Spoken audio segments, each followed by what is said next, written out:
সাহাবী বলল, নবী আমার ছেলে মিষ্টি খায়, বেশি মিষ্টি খায়, এত মিষ্টি কিনে দেওয়ার টাকা আমার নাই, আপনি ছেলের নসিহত করেন। বিশ্বনবী বললেন, বাবু তুমি কি বেশি মিষ্টি খাও? ছেলেটি বলল, জি নবী খাই। বিশ্বনবী বললেন, যাও আগামী সপ্তাহে তোমার বাবাকে নিয়ে আবার আমার কাছে এসো। বিশ্বনবী পরের সপ্তাহে ছেলেরে বললেন, ও ছেলে মিষ্টি বেশি খেও না, এত বেশি মিষ্টি খাওয়ার টাকা দেওয়ার টাকা তোমার বাবার নাই, কম কম খাবা, তাহলে তোমার বাবার উপর ইহসান হবে। ছেলের বাবা বলল, নবী এই কথা তো গত সপ্তাহে বলতে পারতেন। বিশ্বনবী বললেন, কেমন করে বলি, কারণ আমি নবী তো মিষ্টি পছন্দ করি। এক সপ্তাহের ব্যবধানে নিজের অভ্যাসটাকে পাল্টালাম, মিষ্টি কম কম খাওয়া শুরু করলাম। আগে নিজে আমল করলাম, তারপরে তোমার ছেলেরে বললাম। সুবহানাল্লাহ। বাড়িতে যে কি রহমতের নবী, কি বরকতের নবী, নিজে কিছু আমল না করে অন্যরে বলতেনই না। সুবহানাল্লাহ। বিশ্বনবী মসজিদে নববীতে প্রবেশ করলেন। এক সাহাবী বলে, আদম হলো সফিউল্লাহ। আরেক সাহাবী বলে, আমার কাছে অবাক লাগে, মুসা হলো কালিমুল্লাহ, মুসার সাথে আল্লাহ সরাসরি কথা বলতেন। আরেক সাহাবী বললেন, ইব্রাহিম হলো খলিলুল্লাহ। বিশ্বনবী সবগুলো শুনলেন। বিশ্বনবী এবার মসজিদে নববীতে ঢুকে বললেন, তোমাদের কথা আমি শুনেছি, তোমরা ঠিকই বলেছ। আদম নবী সফিউল্লাহ, মুসা হলো কালিমুল্লাহ, ইব্রাহিম হলো খলিলুল্লাহ, আর জানো নাকি আমি হলাম হাবিবুল্লাহ। খলিল মানে আল্লাহর বন্ধু, হাবিব মানেও বন্ধু, কিন্তু খলিল হচ্ছে এমন বন্ধু যে বন্ধু আল্লাহরে খুশি করার জন্য কাজ করে, আর হাবিব হলো এমন বন্ধু যারা খুশি করার জন্য আল্লাহ নিজেই কাজ করে। রব্বুল আলামিন কিবলা পরিবর্তন করে দিলেন মক্কা থেকে ফিলিস্তিনের দিকে, কিন্তু বিশ্বনবীর অন্তরে বড় জ্বালা। আমার বংশের গোড়া যেখানে ইসমাইল নবী ইব্রাহিম নবী ছিলেন, ওই কাবার দিকে মক্কার দিকে যদি আমার কিবলা ঘুরিয়ে দেয়া হয় কতই না ভালো হতো। বিশ্বনবী মক্কার দিকে হয়ে নামাজ পড়তে পারেন না, কারণ আল্লাহ কিবলা চেঞ্জ করে বাইতুল মাকদাসে নিয়েছেন। বিশ্বনবী শুধু উপরের দিকে তাকায়, আল্লাহ বললেন, قد نرى تقلب وجهك في السماء فلنولينك قبلة ترضاها فول وجهك شطر المسجد الحرام। আল্লাহু আকবার। ও নবী, আমি আপনার অন্তরের কষ্ট বুঝি, আমি আপনার বুকের জ্বালা বুঝি। কেন আপনি উপরের দিকে তাকান আমি বুঝি। ফিলিস্তিনের দিকে হয়ে নামাজ পড়তে আপনার ভালো লাগে না, আপনার মনে চায় আপনার বংশের গোড়া, আপনার জন্মভূমি মক্কার দিকে হয়ে নামাজ পড়তে। জানগো নবী, আর ফিলিস্তিনের দিকে হয়ে নামাজ পড়ার দরকার নাই। আপনারে খুশি করার জন্য আমি কিবলা পরিবর্তন করলাম, এখন থেকে মক্কার দিকে হয়ে আপনি নামাজ পড়তে থাকেন গো নবী।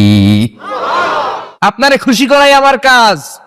ফিলিস্তিনে কিবলা দিছে, আপনি খুশি হন নাই, যান চেঞ্জ করে আবার মক্কায় দিয়ে দিলাম। আল্লাহু আকবার।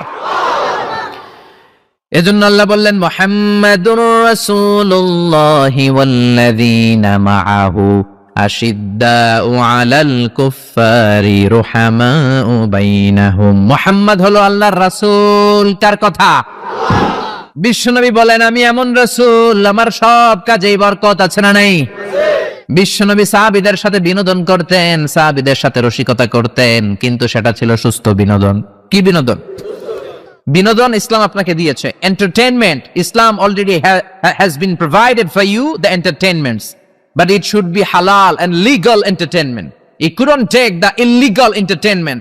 হারাম এন্টারটেইনমেন্ট বিনোদন নিতে পারবেন না, অসুস্থ বিনোদন আপনি দেখতে পারবেন না। সুস্থ বিনোদন গ্রহণের দরকার আছে না নাই? বিশ্বনবী কত সুন্দর রসিকতা করতেন। এক কালো মহিলা সাহাবী বিশ্বনবীর কাছে এসেছে। বিশ্বনবী বললেন, লা ইয়াদখুলান্নাল জান্নাতা সাফরা ওয়ালা সাওদা। তুমি তো কালো নারী, কোন কালো নারী তো জান্নাতে যাবে না। মহিলা দিলেন চিৎকার। বিপদের কথা শুনলে মহিলাদের কান্নাকাটি আছে না নাই? মহিলাদের অন্তর নরম, এজন্য বিশ্বনবী বলেছেন, মহিলারা কবরের সামনে যে জিয়ারত করবে না, কারণ কবরের সামনে গেলে বলবে, আমারে ফালাইয়া গেল গো, কই গেল রে, আমারে লইয়া যাও রে। কান্নাকাটি আছে না নাই? গড়াগড়ি খায়, নিজের জামা নিজে ছিঁড়ে ফেলে, নিজের গালে নিজে থাপ্পড় মারে, এরকম নারী আছে না নাই? এজন্য মহিলারা ঘর থেকে দোয়া করবে, পুরুষেরা কবরস্থানে ঢুকে কবরের সামনে দাঁড়িয়ে দোয়া করবে। ঠিক কি না? বিশ্বনবী বললেন, লা ইয়াদখুলাল জান্নাতা সাফরা ওয়ালা সাওদা। কালো নারী, মেটে রঙের নারী জান্নাতে যাবে না। মহিলা কান্না শুরু করে দিল। মহিলা বলল, নবী আপনি বলেছেন, আল মারআতু ইযা সাল্লাত খামসাহা, কোন নারী যদি নামাজ পড়ে, ওয়া সামাত শাহরাহা, যদি রোজা রাখে, আতাআত বালাহা, স্বামীর আনুগত্য করে, হাফিজাত ফুরুজাহা, লজ্জাস্থানের হেফাজত করে। কোন নারী যদি এই 4টা কাজ করে, তার জন্য 8টা জান্নাতের দরজা খুলে দেয় কে? ও নবী, আমি তো 4টাই করি, কালো হওয়ার কারণে কি আমি জান্নাতে যাব না? এটা কেমন কথা? বিশ্বনবী বললেন, কেঁদো না, তুমি যখন জান্নাতে যাবা এরকম কালো থাকবা নাকি? তুমি তো পূর্ণিমার চাঁদের মতো হয়ে জান্নাতে ঢুকবা, তুমি বিশ্ব সুন্দরী হবা, তখন কি তুমি কালো থাকবা? মহিলা আবার খুশি হয়ে গেল, কোন সুবহানাল্লাহ।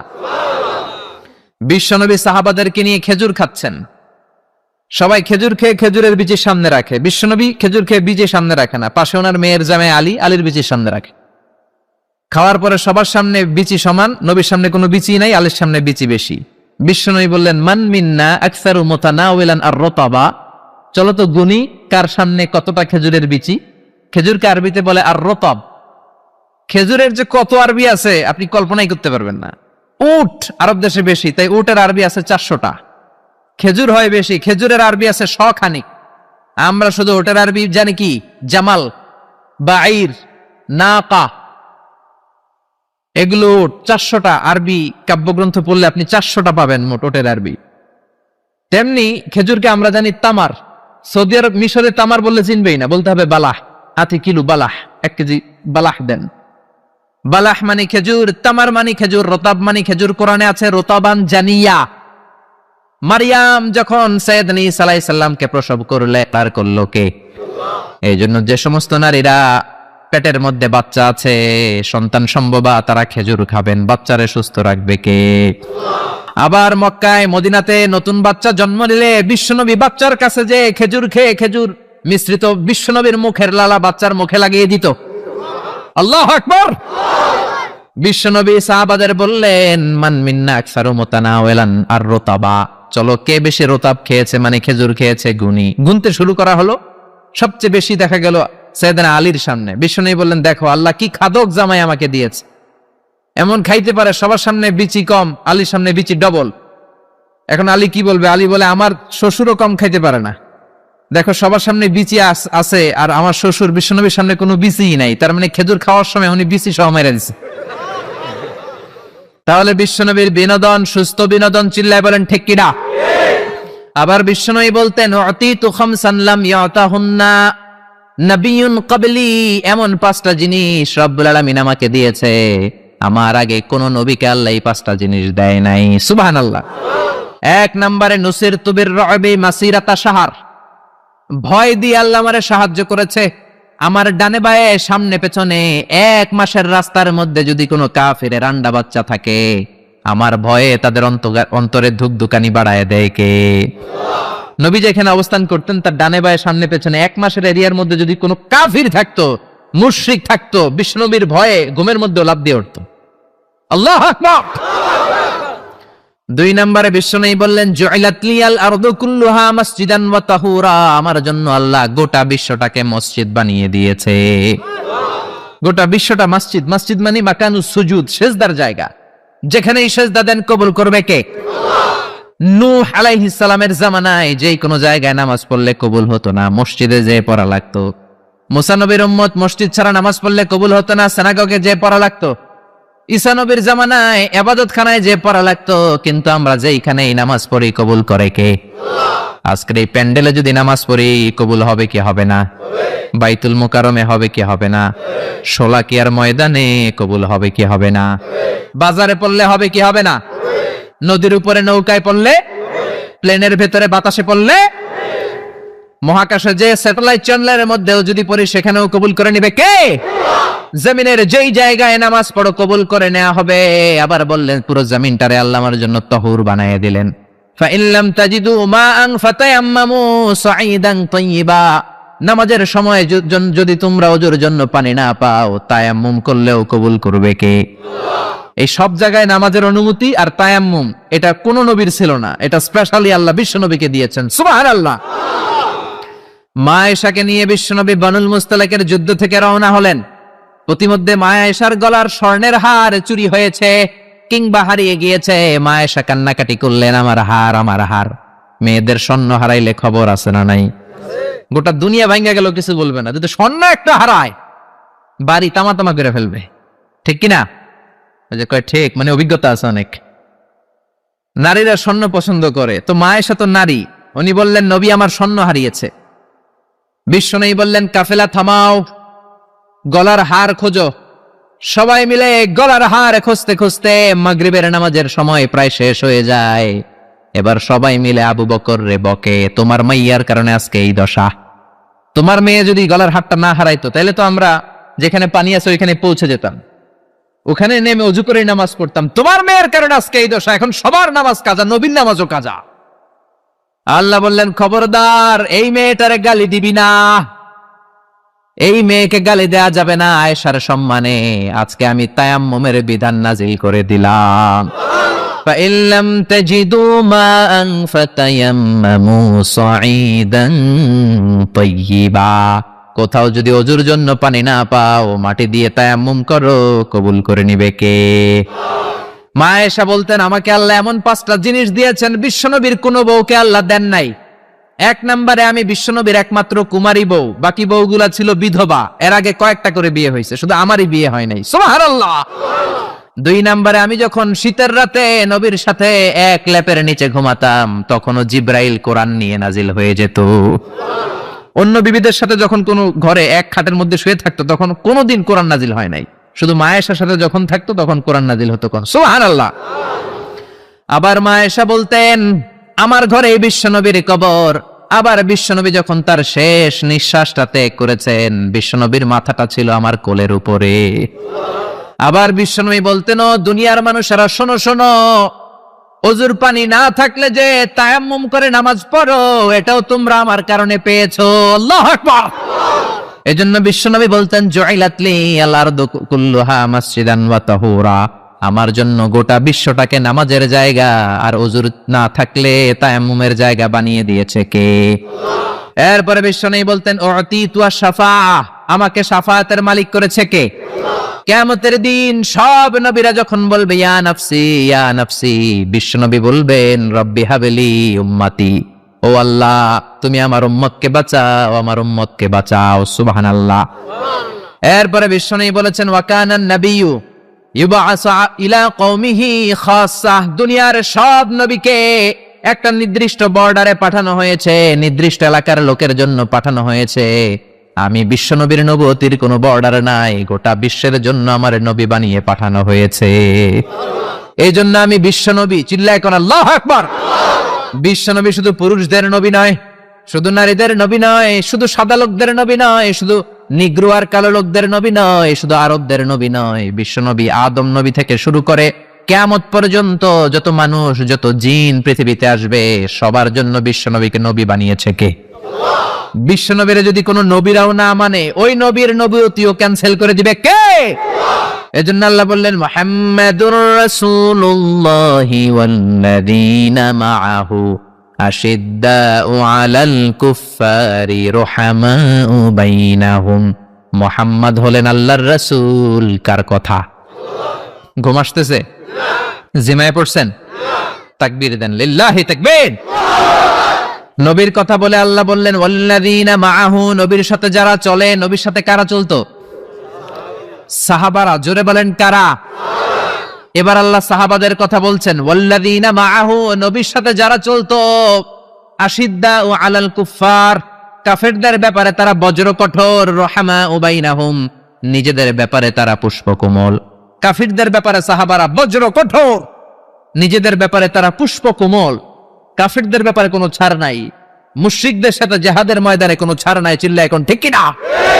কিন্তু নিজেরা ভাই ভাই, নিজেদের মধ্যে মহাব্বত আছে না নেই?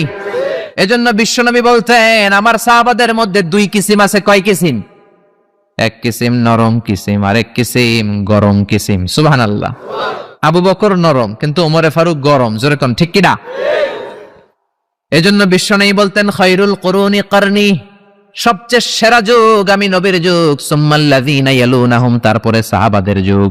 সুম্মাল্লাযীনা ইয়ালুনাহুম, তারপরে তাবেঈদের যুগ। ঠিক কি না?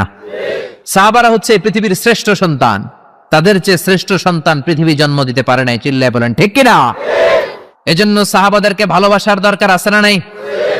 নাকি সাহাবীদেরকে গালি দিবেন? সাহাবীদেরকে ঘৃণা করবেন? সাহাবীদেরকে যদি গালি দেন যদি ঘৃণা করেন, যদি সমালোচনা করেন, আপনার ঈমান থাকবে? কথা বলেন, ঈমান থাকবে? এজন্য নবী বললেন, খবরদার, লা তাসুব্বু আহাদাম মিন আসহাবি, আমার সাহাবীদেরকে গালি দিও না।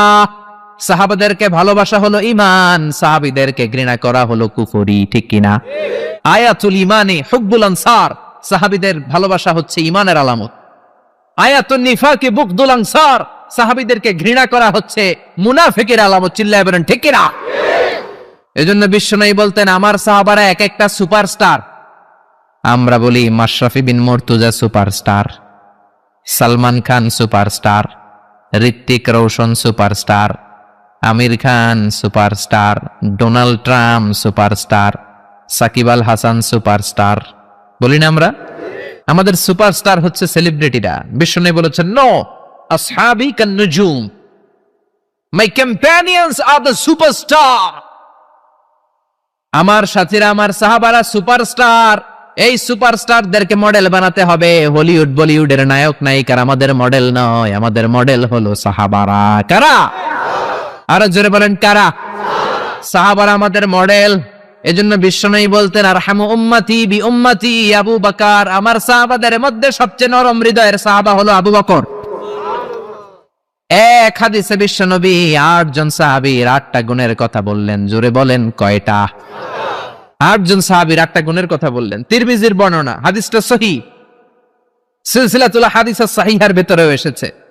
বিশ্বনবী বললেন, খেয়াল করে বুঝবেন, আরহামু উম্মতি বি উম্মতি আবু বকর, এই উম্মতের মধ্যে সবচেয়ে নরম হৃদয়ের সাহাবী হলো আবু বকর। 2 নম্বরে বললেন, ওয়াশাদ্দুহুম ফি আমরিল্লাহি উমর, কিন্তু আল্লাহর দ্বীনের ব্যাপারে সবচেয়ে কঠোর হলো, জোরে বলেন, কঠোর হলো। 3 নম্বরে বললেন, ওয়া আসদাকুহুম হায়ান উসমান, সবচাইতে লজ্জাশীল সাহাবী হলো আমার উসমান। 4 নম্বরে বললেন, ওয়াকদাহুম আলী, বিচারের রায় সবচেয়ে ভালো দিতে পারতো আমার মেয়ের জামাই আলী। 5 নম্বরে বিশ্বনবী বলেছেন, ওয়া আকরাহুম লিকিতাবিল্লাহি উবাই ইবনে কাব, আল্লাহর এই কোরআনটা সবচাইতে সুন্দর করে যে সাহাবী পড়তে পারতো তার নাম হচ্ছে উবাই ইবনে কাব। আল্লাহু আকবার। ওয়া আ'লামুহুম বিল হালাল ওয়াল হারাম মুআয ইবনে জাবাল, হালাল হারামের ব্যাপারে সবচেয়ে বড় স্পেশালিস্ট সাহাবী ছিল মুআয ইবনে জাবাল। কোন সুবহানাল্লাহ। এরপরে বিশ্বনবী বললেন, ওয়া আফরাদুহুম যায়েদ, ফারায়েজের হিসাব জানে যায়েদ। আলা ইন্না লিকুল্লি উম্মাতিন আমিনুন ওয়া আমিনু হাযিহিল উম্মতি আবু উবাইদা ইবনুল জাররাহ, সব জাতির মধ্যে বিশ্বস্ত একজন লোক থাকে, আমার সাহাবীদের মধ্যে সবচেয়ে বিশ্বস্ত সাহাবী আবু উবাইদা ইবনুল জাররাহ। সুবহানাল্লাহ, জোরে কোন সুবহানাল্লাহ। কয় সাহাবীর কথা বললেন? আরো জোরে বলেন, মনে থাকবে? প্রথমে বললেন, আরহামু উম্মতি বি উম্মতি আবু বকর, আমার উম্মতের মধ্যে সবচেয়ে দিল দরিয়া রহম দিল আবু বকর। এত নরম হৃদয়ের সাহাবা পুরো সাহাবী গোষ্ঠীর মধ্যে কেউ ছিল? বিশ্বনবীর হিজরতের সাথী, বিশ্বনবীকে সঙ্গ দিয়েছেন, ভালোবেসেছেন। বিশ্বনবী একদিন আবু বকরকে বললেন, আবু বকর, হয়তো মক্কায় টিকা যাবে না, আমাদেরকে মদিনায় হিজরত করতে হবে। যেই দিন এই ইঙ্গিতটা বিশ্বনবী আবু বকরকে দিয়েছেন, ওই দিন থেকেই সাইয়েদনা আবু বকর হিজরতের জন্য রেডি। সুবহানাল্লাহ। যেদিন হিজরত করবেন, সাহাবীদের চোখ ফাঁকি দিয়ে বিশ্বনবী আবু বকরের ঘরে গেলেন, ডাক দিলেন, আসসালামু আলাইকা ইয়া আবু বকর। আবু বকর ঘরে আছো কিনা? ডাক দিতে দেরি, ব্যাগ নিয়ে আবু বকরের বের হতে দেরি হয় না। আল্লাহু আকবার।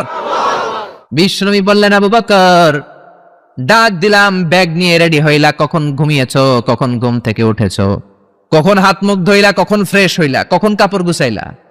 আবু বকর বলল, নবী যখন বলেছেন হিজরতে আপনার সাথে আমার যাওয়া লাগবে, ওই দিন থেকে আজ পর্যন্ত আমি আবু বকর আমার পিঠটার বিছনাতে লাগাই নাই। ওই রাতে সাইয়েদনা আবু বকর যেই সওয়াব কামিয়েছেন, ওই সওয়াবটাকে যদি একটা পাল্লায় রাখা হয়, পৃথিবীর আমাদের সব সওয়াবগুলো যদি আরেক পাল্লায় রাখা হয়, ওই হিজরতের রাতের সওয়াবটা আবু বকরের যে সওয়াবটা, ওই আবু বকরের সওয়াবের পাল্লাটা মুহূর্তের মধ্যে ভারী হয়ে যাবে। সুবহানাল্লাহ। আসতে বলেন। এত নরম হৃদয়ের সাহাবী ছিলেন আবু বকর। নামাজে দাঁড়ালে শুধু কাঁদতেন, এজন্য অনেক সাহাবী ওনারে পছন্দ করতো না। বিশ্বনবীর ইন্তেকালের পরে বছর খানিক মসজিদে নববীতে যতদিন বেঁচে ছিলেন ইমামতি করেছেন। আল্লাহু আকবার বলে যখন আলহামদুলিল্লাহ রাব্বিল আলামিন তখনই কান্নায় ভেঙে পড়তেন। তেলাওয়াত শুরু করলেই কাঁদতেন। হেরেম শরীফে যারা নামাজ পড়েছেন, শেখ আব্দুর রহমান as-সুদাইস আযাবের আয়াতগুলো পড়ে যখন টান দেয়, মুসল্লিগুলো সহ্য করতে পারে না। উনি নিজেও তেলাওয়াত থামিয়ে কাঁদে, মুসল্লিরাও কাঁদে। হেরেমের চারদিকে কান্নার রোল পড়ে যায়, চিৎকারের রোল পড়ে যায়, শুধু কান্নার কান্না, শুধু কান্না। সাইয়েদনা আবু বকর যখন নামাজে দাঁড়াতেন শুধু কাঁদতেন।